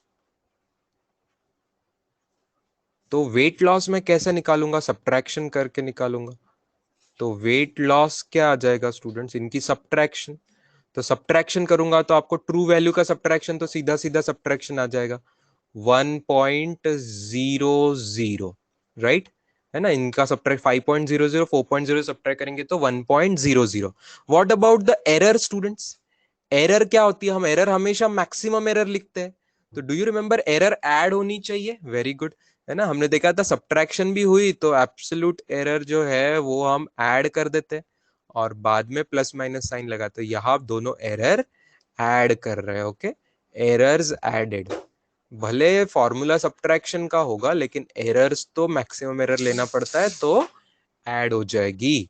इस हिसाब से आंसर क्या आएगा देखो, 1.00 प्लस माइनस 0.1 हो गया। ये 0.10 लिख सकते हैं, 10 लिख सकते हैं, 0.10 लिख सकते हैं, या सिर्फ 0.1 लिखा तो भी चलेगा क्योंकि एरर है। एरर में ऐसा कोई सिग्निफिकेंट का रूल नहीं लगाते रहते स्टूडेंट। सिग्निफिकेंट का रूल मेन ट्रू वैल्यूज के लिए रहता। एरर तो जो आई है आपका सादा मैच लगाने वाला, तो 5 और 5 10 हो गया, तो 0.1 लिख सकते हैं स्टूडेंट्स। अब ध्यान देना स्टूडेंट्स, 0.1 आ गया है, 0.1 आ गया है, ये स्टेप बहुत लोगों को समझ नहीं आई होगी जो अगली मैं स्टेप करने जा रहा हूं। 0.1 मतलब डेसिमल के बाद पहली जगह पे ही एरर आ गई है, तो फिर यहां पे हमने दूसरा डेसिमल देने की कोई जरूरत नहीं है। जिन्होंने मेरे इतने सारे दिनों का रोज एनसीईआरटी का होमवर्क रीडिंग वाला पढ़ा है उनको ये बात समझ आएगी। एनसीईआरटी ये बार बार करता है कि जितनी एरर है उस हिसाब से मेन वैल्यू के सिग्निफिकेंट डिजिट्स एडजस्ट कर लेता है।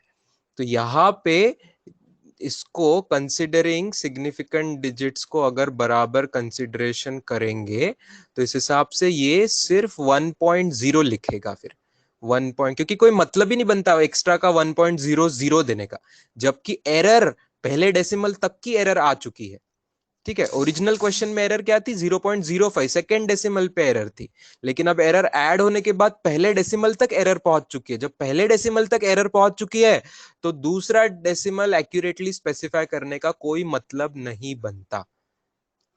ठीक है, तो ऐसे आपने ये वेट लॉस का आंसर स्पेसिफाई करना चाहिए। ये समथिंग लाइक लीस्ट काउंट जैसा है। Very good. अब लास्ट स्टेप पे आते हैं, रिलेटिव डेंसिटी। रिलेटिव डेंसिटी हर ऑप्शन में आपको परसेंटेज वाइज पूछा है, तो रिलेटिव डेंसिटी की वैल्यू यहाँ पे क्या करेंगे? न्यूमरेटर है आपका 5.00 प्लस माइनस 0.05 न्यूटन, और डिनोमिनेटर अभी आपका बन रहा है 1.0 प्लस माइनस 0.1 न्यूटन।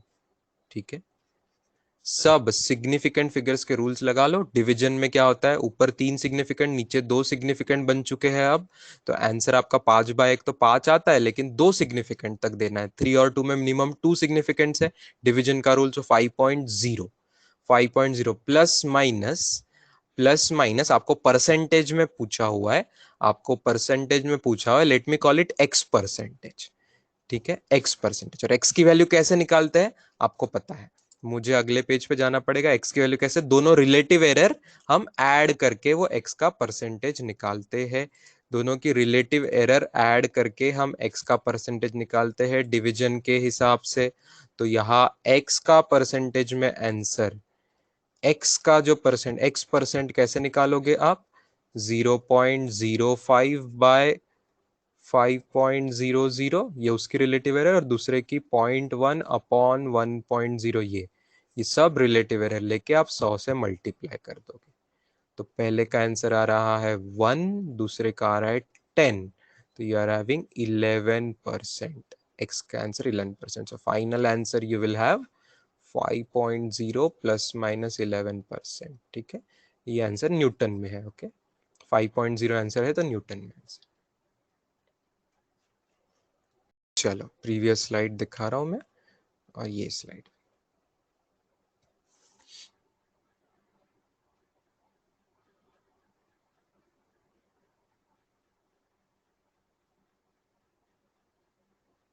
रजिया ने क्या लिखा है, रिलेटिव डेंसिटी ऐड।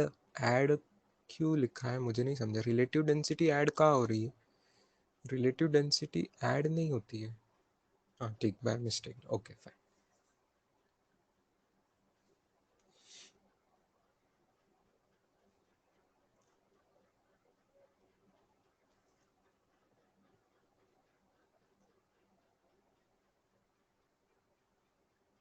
जी ठीक है, नेक्स्ट पेज एक्सप्लेन कर रहा हूँ, आप ये पेज लिख लीजिए। This page you just copy it down nicely.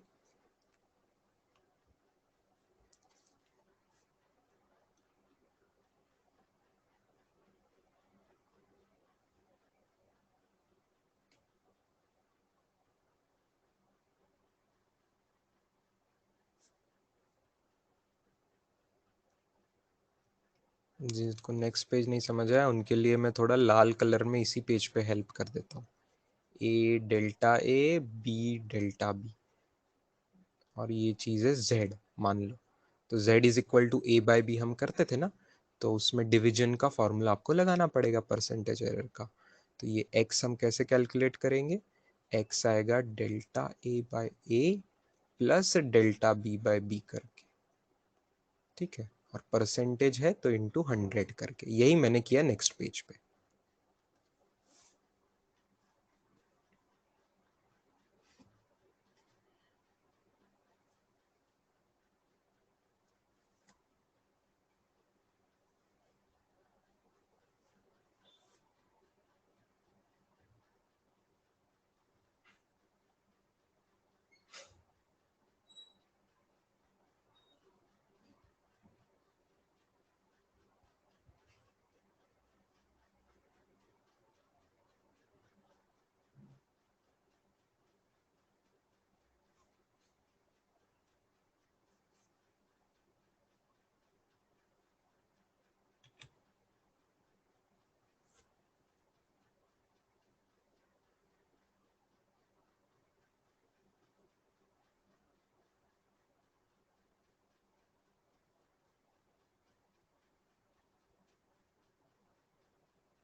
चलो अब अरिहंत के क्वेश्चंस। डीपीपी 1 का एक क्वेश्चन नंबर 11 पूछा है ईशा ने, और कल किसी ने हमें और पूछा था सेकेंड डीपीपी का। ये हर्षल तांबे क्वेश्चन नंबर 10 13 किसके है, दिशा के है क्या क्वेश्चंस? बुक का नाम टाइप करो साथ में। दिशा का 18 10 13। अच्छा, दिशा के और क्वेश्चंस, ठीक है। आर्यन के भी आ रहे हैं type. Okay, we will try to go faster as much as we can cover. DPP के आंसर की स्टूडेंट्स उसी में है जो मैंने पूरी फाइल सेंड की, उसी में ढूंढी है। इंडेक्स देखिए बराबर, सभी डीपीपीज होने के बाद उसके आंसर्स भी है। आंसर्स भी है क्या, सॉल्यूशंस भी है। ओके, यस, लास्ट में है क्वेश्चन नंबर 10 13 18, इस डीपीपी का 10 13 18।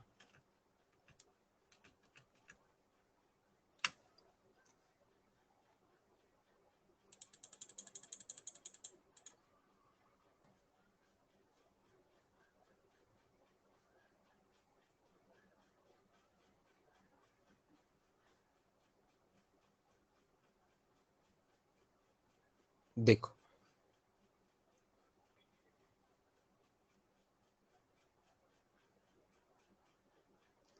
परसेंटेज एरर इन जी पूछा हुआ है आपको, परसेंटेज एरर इन जी पूछा है, 10th क्वेश्चन, दिशा का 10th क्वेश्चन मैं एक्सप्लेन कर रहा हूँ। आई थिंक बहुत लोगों को आ चुका होगा, कुछ लोगों को डाउट है, बहुत लोगों, बाकी लोगों कर चुके हैं। देखो ऐसा एक क्वेश्चन अपना हुआ है,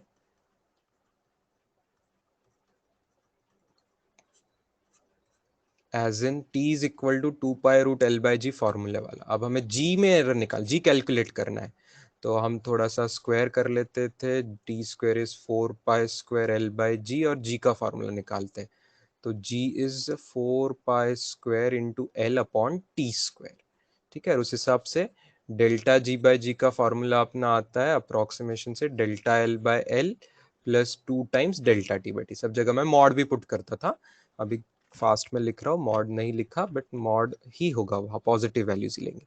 तो अब हमें आप समझना है ध्यान से कि g की परसेंटेज फाइंड करनी है, तो 100 से मल्टीप्लाई कर देंगे। ओके, इसी चीज को 100 से मल्टीप्लाई कर देंगे, परसेंटेज एरर तो ये हर चीज को 100 से मल्टीप्लाई कर देंगे। बस आपको समझना है ध्यान से कि कौन सी चीज क्या है। जैसे एल कितना है, यहाँ पे एल इज 100 सेंटीमीटर और उसके एक्यूरेसी के हिसाब से दिया है 1 mm। तो ये स्टेप तक समझ रहे हो स्टूडेंट्स? डेल्टा एल का एल 100 सेंटीमीटर लिखेंगे हम, नीचे एल 100 सेंटीमीटर लिखेंगे और डेल्टा एल 1 mm। ठीक है, ये चीज ऐसे लिखेंगे, plus 2 times delta t/t। T कितना दिया हुआ है, time, time is period 2 second दिया हुआ, टाइम इज 2 सेकेंड। हम्म सबसे स्मार्ट यहाँ पे ना डेल्टा टी ही है। आई मीन जो क्वेश्चन में जो टफनेस है थोड़ा सा, जिसकी वजह से किसी लोगों को डाउट है, ये डेल्टा टी की वजह से स्टूडेंट्स।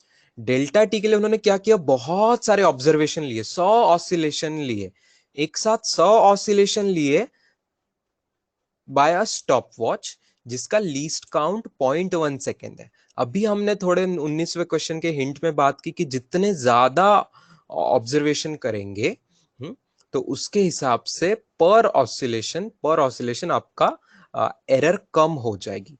तो लीस्ट काउंट एरर हो सकती थी डेल्टा टी, लेकिन इस बार उससे भी कम हो जाएगा, उससे भी कम हो जाएगा, उससे भी कम हो जाएगा, मतलब कितना हो जाएगा, 100 ऑसिलेशन का मेजरमेंट में उतनी एरर आ रही है, तो एक ऑसिलेशन के मेजरमेंट की एरर 100 गुना कम हो जाएगी। तो यहाँ डेल्टा टी की value students, do you understand, अगर मैं लिखूं कि डेल्टा टी की वैल्यू यहाँ पे 0.1 सेकेंड नहीं है, 0.1 सेकेंड से भी 100 गुना कम है, 0.1 सेकेंड से भी 100 गुना कम है, 0.1 सेकेंड से 100 गुना कम है, मतलब कितनी हो गई हो, 0.001 सेकेंड। ये डेल्टा टी हो गया यहाँ पे। अब कैलकुलेशन ध्यान से करना, कहाँ पे यूनिट अलग अलग है, यहाँ ऊपर mm है, नीचे सेंटीमीटर है, तो नीचे का mm कर दे, नीचे का 10 से मल्टीप्लाई हो जाएगा फिर। ओके, तो यूनिट सेम कर रहा हूं मैं, तो 1/1000 हो जाएगा, यहाँ पे 2 कैंसिल हो रहा है, फिर सेकेंड सेकेंड भी कैंसिल हो जाएगा। और बच रहा है 0.001, और ये सब चीज को 100 से मल्टीप्लाई करना है। ओके, तो पहली चीज 0.1 आ रही है, दूसरी चीज भी 0.1 आ रही है, तो मेरा आंसर इसका 0.2 आ रहा है। ओके, ऑब्वियसली परसेंटेज एरर है, तो परसेंटेज में लिखेंगे।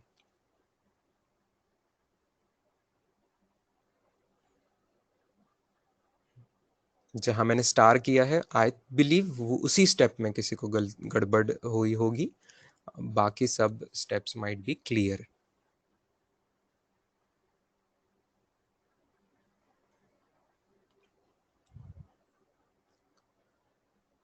एक छोटा सा ट्रेंड मुझे 2-3 दिनों से ध्यान आ रहा है स्टूडेंट्स, कि कुछ लोग नींद में रहते हैं कि क्या रहता है पता नहीं, थोड़ा सा लेट ज्वाइन करने वाला एक छोटा ट्रेंड था, और कुछ लोग पूरा लेक्चर अटेंड नहीं कर रहे हैं। Some of them are sleeping off in between or logging out for whatever reason in between. So ये चीज नहीं चलेगी, ऑनलाइन क्लासेस चल रहे हैं, इसका हमें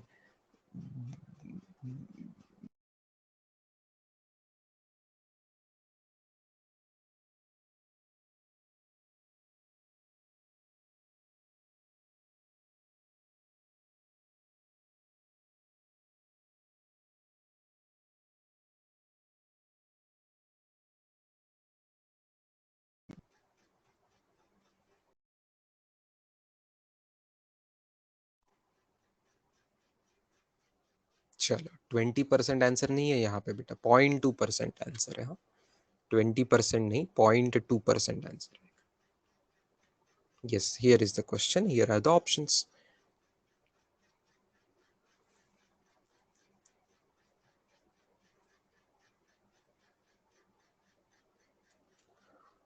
ऑफलाइन ले लेंगे बेटा, बट आपकी जान को खतरा है सबके।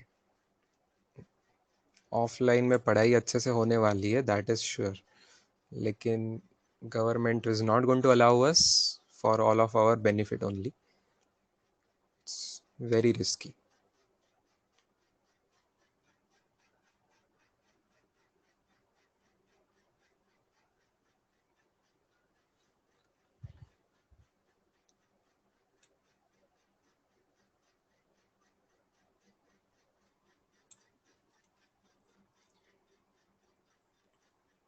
दस तेरह तो एक्सप्लेन हो गया स्टूडेंट्स, 10 13 18 पूछा था किसी ने, 10 13 18 लिखा हुआ था ना 18th क्वेश्चन।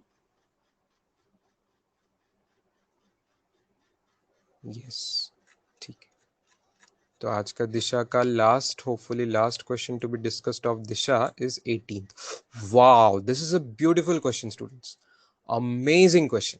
इसका बहुत लोग आंसर 100% सोचे होंगे जिन्होंने ट्राई किया है, और वो गलत जवाब आएगा आपका। Very, very, very nice question. I'll explain this. Thanks for asking. Whoever all students have asked this question, I will explain it on the slide.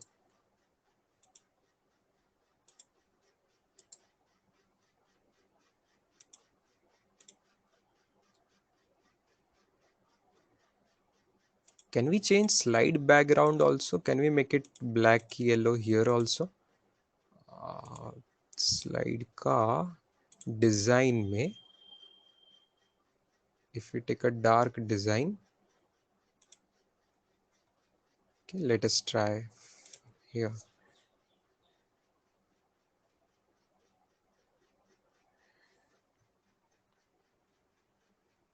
Yes.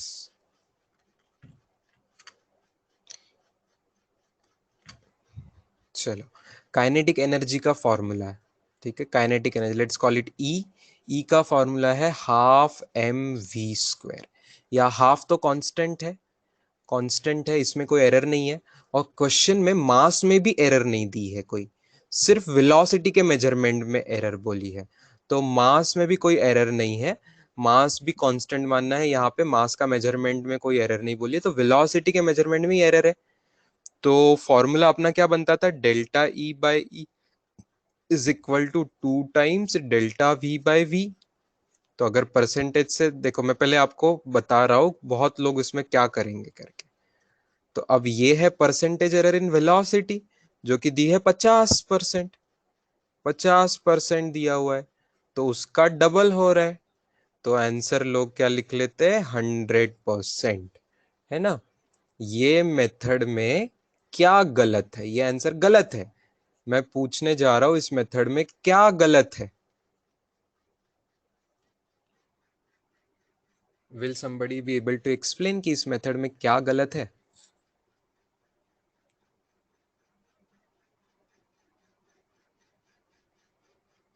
Answer क्यों गलत आ रहा है, 100% आंसर क्यों गलत आ रहा है।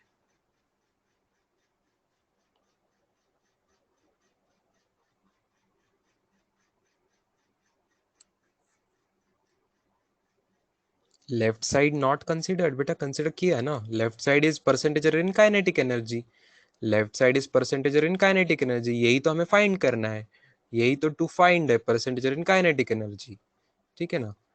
मास में कोई एरर है ही नहीं, तो वो भी कंसिडर नहीं करना है, तो फॉर्मूला तो सही इस्तेमाल किया है ना।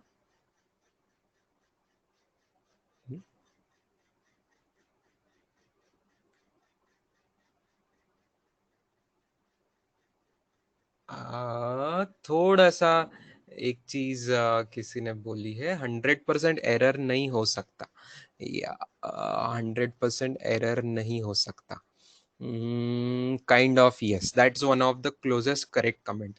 बच्चों एरर क्या होती है, एरर मतलब क्या होगा, error has to be small, जो हमने फॉर्मूले किए हैं error has to be small, है ना, इतना बड़ा 100-100, 50-50%, इसको एरर नहीं बोलेंगे।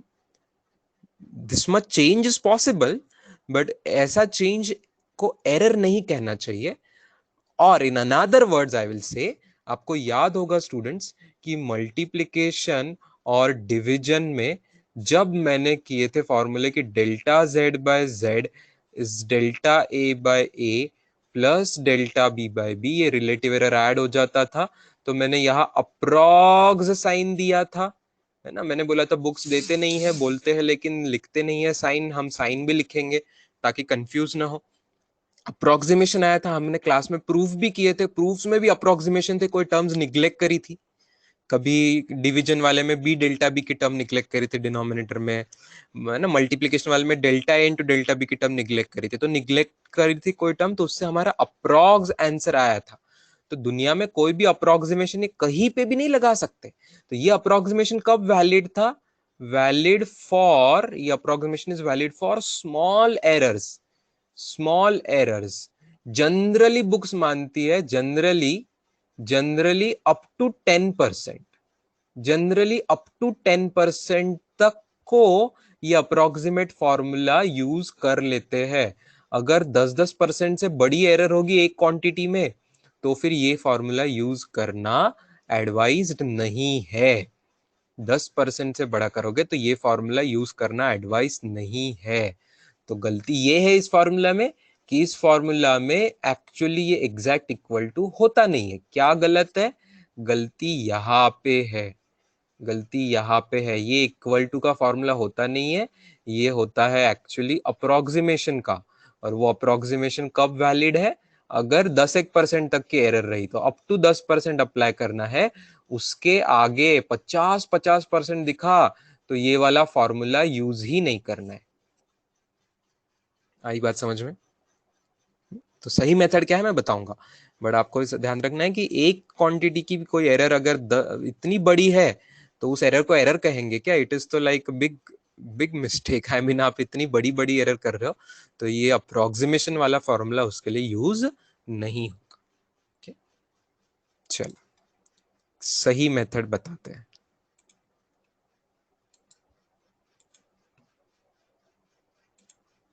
सही method is like commercial mathematics पढ़ा होगा आप लोगों ने, प्रॉफिट लॉस परसेंटेज वगैरह, है ना, कॉस्ट प्राइस सेलिंग प्राइस, ये चीजें पढ़ी है स्टूडेंट्स, याद आ रहा है ना। तो वैसा लगा दो मैथमेटिक्स, 7th स्टैंडर्ड वाला 8th स्टैंडर्ड वाला मैथमेटिक्स आपका लगा दो। चेंज क्या होता है स्टूडेंट्स? आई थिंक पेन का colour I should also change. Mathematically change in a quantity अगर कोई होता है, तो चेंज इन अ क्वांटिटी का मतलब होता है फाइनल क्वांटिटी माइनस इनिशियल, ठीक है। और परसेंटेज चेंज होता है, ये मैं मैथ्स के बेसिक फॉर्मूले आपको रिवाइज करा रहा हूँ 7th 8th स्टैंडर्ड मैथमेटिक्स के। और परसेंटेज चेंज का मतलब होता है change upon initial, change upon initial into 100, ये होता है परसेंटेज। जितना भी चेंज हुआ है उसको इनिशियल क्वांटिटी से डिवाइड करते हैं। जैसे कॉस्ट प्राइस इनिशियल होती थी, सेलिंग प्राइस फाइनल होती थी, आपको याद होगा। इनिशियल जैसे कि प्राइस वाले क्वेश्चन में कॉस्ट प्राइस को इनिशियल लेते थे और फाइनल हम सेल कर देते उसको, तो सेलिंग प्राइस को फाइनल लिया करते थे उस तरीके से। तो वो चेंज को आप इनिशियल से डिवाइड करते थे, मतलब कॉस्ट प्राइस से डिवाइड करते थे, तो परसेंटेज प्रॉफिट निकालते थे या परसेंटेज लॉस निकालते थे। Remember, this is how the basic formulae were. अच्छा, अब यहाँ पे क्या किया गया इस क्वेश्चन के सॉल्यूशन में? Velocity is increased by, velocity को मैं थोड़ा ना केमिकल इक्वेशन जैसा लिख रहा हूँ, इंक्रीज्ड बाय 50%। अच्छा, इंक्रीज्ड का क्या मतलब है कि वेलोसिटी जितनी थी उतनी तो रहेगी, बट प्लस एक्स्ट्रा आ गई। कितनी एक्स्ट्रा? 50%। 50% ऑफ वी, जितना खुद ओरिजिनल था उसके और 50% एक्स्ट्रा आ गया। मतलब क्या? वी प्लस वी प्लस 50%, मतलब 50/100 ऑफ वी। मतलब क्या? वी प्लस वी प्लस आप पॉइंट में करना चाहो तो पॉइंट में कीजिए या तो रेशो में कीजिए, मैं पॉइंट में कर रहा हूं। 0.5 वी तो 1 + 0.5 क्या होता है 1 पॉइंट v। आ रही बात समझ में? 1.5 गुना हो रही है स्पीड। इसका मतलब है स्पीड जो है वो कितने गुना हो गई 1.5 से मल्टीप्लाई हो गई, मतलब 1.5 गुना। डेढ़ ड ड डेढ़ गुना, to be in proper Hindi 1.5 गुना 1.5 टाइम्स स्पीड हो चुकी है। 50% इंक्रीज मतलब 1.5 गुना स्पीड हो चुकी है। अच्छा, अब आते हैं एनर्जी पे। एनर्जी का फॉर्मूला है हाफ एम वी स्क्वायर। ठीक है, अब ये भी चेंज हो जाएगी क्योंकि स्पीड चेंज हो गई। तो इसमें चेंज कैसे आ रहा है, हाफ तो नहीं बदला, एम तो नहीं बदला, वी बदल गया। वी कितना बदल गया, वी हो गया 1.5 गुना, तो 1.5 गुना वी का स्क्वायर। ठीक है, मतलब क्या आ रहा है देखो, मैं हाफ और एम को नहीं बदलूंगा स्टूडेंट, ब्रैकेट में ही सॉल्विंग करूंगा। 1.5 का 15 का स्क्वायर 250 आता है, तो 2.25 V square. Okay, 2.25 V square. ये हो गई फाइनल एनर्जी। तो हमें सवाल क्या पूछा है, percentage change in kinetic energy. Okay, तो आई यूज द अबव फॉर्मूला जो परसेंटेज चेंज का है, that is change in kinetic energy upon initial kinetic energy into 100। Change क्या होता है, चेंज का भी फॉर्मूला अपन ने लिखा, energy final minus energy initial. यहाँ पे ये है energy initial students. Okay, energy initial है हाफ एम वी स्क्वायर, और ये जो बन गई है let us call it energy final. ये जो बनी है दैट इज एनर्जी फाइनल। तो एनर्जी फाइनल माइनस इनिशियल करेंगे तो चेंज मिलेगा, डिवाइडेड बाय ओरिजिनल से मल्टीप्लाई करेंगे, इनटू 100 करेंगे। बहुत ध्यान से देखना, जो मैं कैलकुलेशन कर दे रहा हूँ that is the easiest way. ये हाफ एम को ना कॉमन ही रखो स्टूडेंट्स। तो फाइनल में आ रहा है half M into 2.25 V square, 2.25 V square. Initial में भी हाफ एम आ रहा है, वो मैंने कॉमन ले लिया, और इनिशियल में हाफ एम सिर्फ 1 वी स्क्वायर था, और नीचे भी initial half M into 1 V square था। तो ऊपर नीचे हाफ एम कैंसिल हो रहे हैं। ऑब्वियसली हमें 100 से मल्टीप्लाई भी करना है, साइड में इंटू 100 है वो भूलना नहीं है, ऊपर इंटू 100 है। ओके, जगह मेरे साइड में कम पड़ रही है, आप लिखना ध्यान से। अच्छा, ऊपर देखो, और नीचे नीचे ऊपर नीचे वी स्क्वायर भी कैंसिल हो जाएगा, तो क्या बचेगा 2.25 minus 1 upon 1 into 100। 2.25 minus 1 upon 1 कितना होता है, 1.25 होता है, और 100 से मल्टीप्लाई करो तो 125 हो जाएगा, 125 percentage. That is the answer. ठीक है, लिख लीजिए, this is the correct solution of that. जब भी ऐसे बड़ी बड़ी एरर होगी, सो कॉल्ड, उसको एरर भी नहीं बोलना चाहिए, व्हेनेवर बिग चेंज होगा, 10% से बड़ा चेंज होगा, तब आपको अप्रोक्सीमेट फॉर्मूले यूज नहीं करना है, तब आपको मैथमेटिक्स यूज कर लेना है।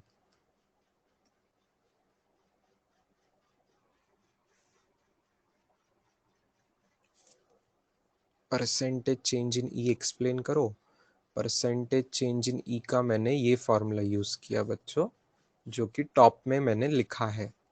ये कहाँ आता है, मैथमेटिक्स से फॉर्मूला आता है। परसेंटेज चेंज का मतलब होता है चेंज अपॉन इनिशियल, और चेंज अपॉन इनिशियल, तो डिनोमिनेटर में इनिशियल लिखा और ऊपर चेंज लिखा। चेंज का क्या मतलब है, डेल्टा ई मतलब चेंज। चेंज का मतलब है फाइनल माइनस इनिशियल, तो फॉर्मूला में लिखा फाइनल माइनस इनिशियल। वो ऊपर मैंने फॉर्मूले लिखे हुए हैं, जिनका मैंने सबसे नीचे यूज किया है, वो फॉर्मूले मैंने आपको ऊपर भी लिख के दिए हुए हैं। वो फॉर्मूले आप याद कर सकते हो, जो लोग भूल गए हैं उनके लिए। जिन लोगों को याद है स्कूल का मैथमेटिक्स तो बहुत अच्छी बात है।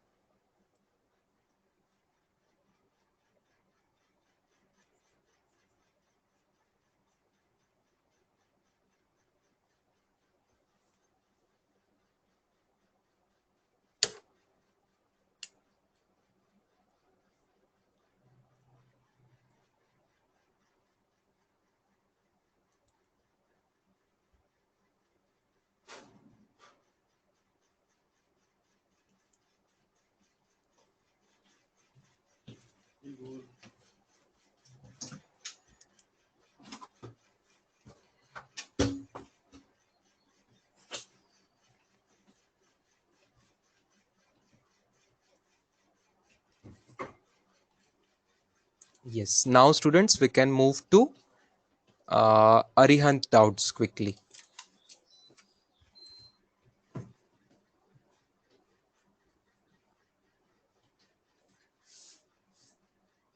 Any one doubt we will be able to take, not many, any one of the doubts we'll be able to take today. बाकी का कल के होमवर्क के साथ देख लेंगे.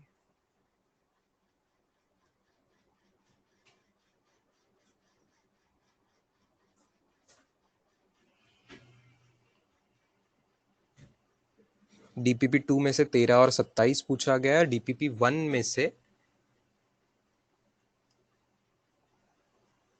9वां पूछा गया है. डीपीपी 1 का 11 पूछा है. डीपीपी 1 का 11, यस. डीपीपी 2 का 13 और 27.